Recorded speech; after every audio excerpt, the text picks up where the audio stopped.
সময় দেখা যায় মশা মাছি কামড় দিয়ে গরুর চামড়ার উপরে ক্ষত করে ফেলে, মানে অনেকটা বাজে অবস্থা হয়ে যায় আর কি। আর যদি দীর্ঘদিন এরকম থাকে সেক্ষেত্রে অনেক সময় দেখা গেছে মাছি ডিম পাড়ে, ডিম পাড়লে অনেক সময় পোকা হয়ে যায়। তো এটা আপনি দ্রুত কিভাবে সারাবেন মাত্র 3 দিনের ভিতরে, আমি আজকে আপনাদেরকে একটা প্রসেস দেখাবো। আশা করি শেষ পর্যন্ত দেখে ভালো লাগলে ভিডিওটা শেয়ার করে দিবেন।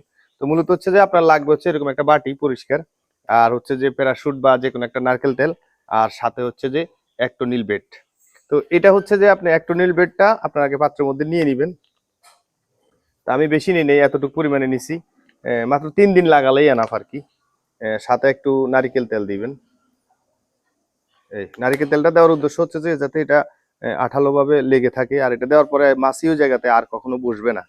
তো আপনি যদি পরপর সকাল বিকাল 3 দিন যদি লাগান, আশা করি আপনার এই ক্ষতটা ভালো হয়ে যাবে। আর কোনো প্রকার যদি আপনার মাছি ডিম ডুমও পেড়ে থাকে সেক্ষেত্রে ওটা একেবারে নষ্ট হয়ে যাবে আর কি। তো কিভাবে লাগাবেন সেটা দেখাই। তো এই মিশ্রণটিকে আপনি এভাবে হাতে নিয়ে তারপর হচ্ছে যে ক্ষত যে দেখেন, এই যে এটা লাগাইছিলাম আমরা, অনেকটা শুকিয়ে গেছে। আর 2 দিন লাগানো হয়েছে আর কি। আর 1 দিন বা 2 দিন লাগাইলে ইনশাল্লাহ ঠিক হয়ে যাবে। তো পরপর মোটামুটি সকাল বিকেল 3 দিন লাগাইলে দেখা গেছে আপনার এটা ভালো হয়ে যাবে। আর এটা লাগানোর পরে কিন্তু কার এই জায়গাতে মশা বা মাছি বসবে না, বা তাহলে আর ডিম থাকলেও এটা নষ্ট হয়ে যাবে।